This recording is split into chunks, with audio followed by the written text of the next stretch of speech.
محدش عمل الطريقة دي قبل كده أكيد. إن شاء الله هكون أول واحدة تجربوا معايا أحلى كفتة بإذن الله بطريقة سهلة وبسيطة.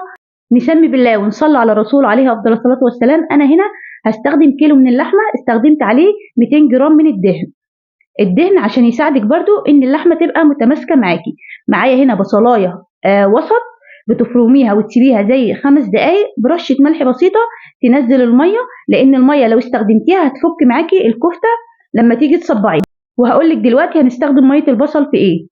زي ما انتم شايفين معايا كده، اللهم صل وسلم على سيدنا محمد. بهاراتي سهله وبسيطه خالص: فلفل اسود، جنزبيل، شطه بودر، ملح. ظبطي انت بقى الملح، بشر جوز الطيب. مش بنكتر بهارات في الكفته علشان تحسي بطعم الكفته وانت بتاكليها.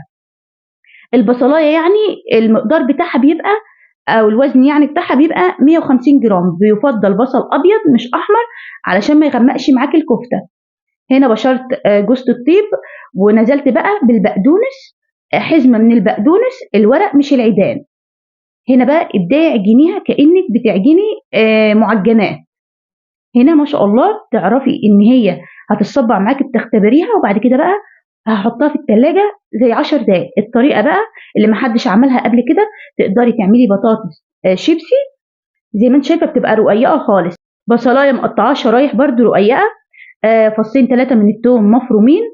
البهارات سهله خالص: فلفل اسود، كمون، ماجي باودر، حاجه بسيطه من القرفه، شطه برده باودر، ده حسب الرغبه. والملح ظبطيه زي ما اتفقنا. ابدأي بقى كده. هنزل بفلفل اخضر متخلصه من البذر اللي فيه مقطعاه حلقات، وقرنين كده فلفل احمر حرقين عشان تبقى سبايسي لو انت بتحبي الحاجه سبايسي. دي العيدان بتاعت البقدونس هنزل بيها.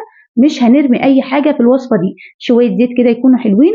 وبعد كده هبدا اخلط كل المكونات مع بعضها. ونزلت بميه البصل زي ما اتفقنا. ميه البصل انا ما رمتهاش، استخدمتها مع البطاطس. ابداي بقى تتبلي، وحاولي ما تخليش البطاطس لازقه ببعضها علشان تستوي معاكي، ما تبقاش لازقه ببعضها، تبقى سميكه فتاخد وقت في السوا كتير. يعني تقدري بعد ما تعمليها شيبسي تنقعيها في الميه زي 10 دقائق، بتتخلص من النشا اللي فيها، فبتبدا تفصل عن بعضها، ما تبقاش لازقه.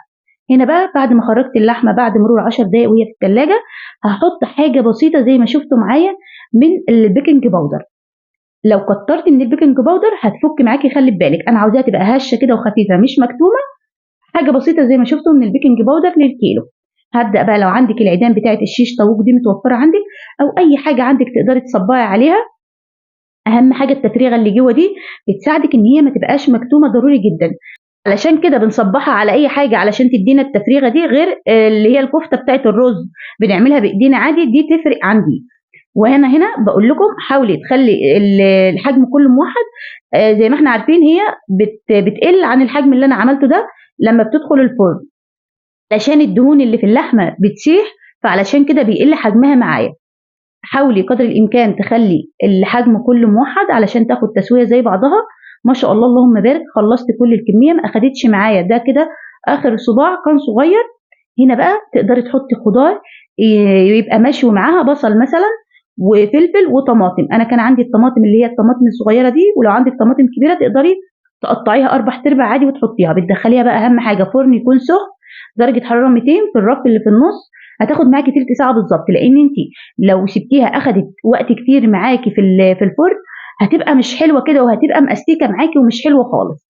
فعلشان كده بندخلها فرن سخن. وبعد كده لما بتبقى خلاص دخلت في مرحله التسويه، هاخد بقى من السوائل اللي نزلت من اللحمه وموجوده على البطاطس، واديها كده تلميعه علشان تاخد معاكي لون ما شاء الله اللهم بارك.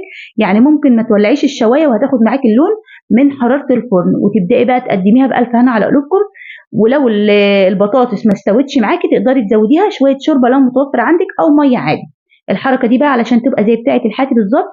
فحمايه بتكوني مولعاها، وبعد كده بتنزلي عليها بشويه زيت، وقفلي كويس علشان الكفته تاخد ريحه الفحم. وقدميها بقى مع البصل والبقدونس او اي خضره بقى عندك في الطبق، وبألف هنا على قلوبكم. مش عاوزه اقول لكم انت هتدعوا لي، مش بسبب الكفته، بسبب صينيه البطاطس اللي مستويه بالصوص اللي نزل من اللحمه، كان طعمها اللهم بارك خطير. ابداي بقى لمعي الكفته وقدميها بقى جنب سلطه الحاتي وجنب البطاطس دي. مش عاوزه اقول لكم اللهم بارك، كان طعمها زي العسل. ولايك وشير لو وصلتم لغايه هنا وعجبكم الفيديو علشان يوصلكم مني كل جديد. اتمنى من كل قلبي ان انتوا تجربوا الوصفه دي وتقولوا لي ايه رايكم في التعليقات. اساسي طبعا طبق المخلل مفيش غنى عنه، جنب بقى الطحينه، واحلى غدوه تستاهل بقكم بقى تقدموها لاولادكم. شايفين معايا بحاول اوريكم قد ايه الكفته من جوه مش مكتومه، مفرغه كده وخفيفه، تستاهل فعلا التجربه. كنت معاكم فاتن الجندي يا حلوين، نتقابل في فيديو جديد سهل وبسيط. اشوفكم على خير، مع الف سلامه.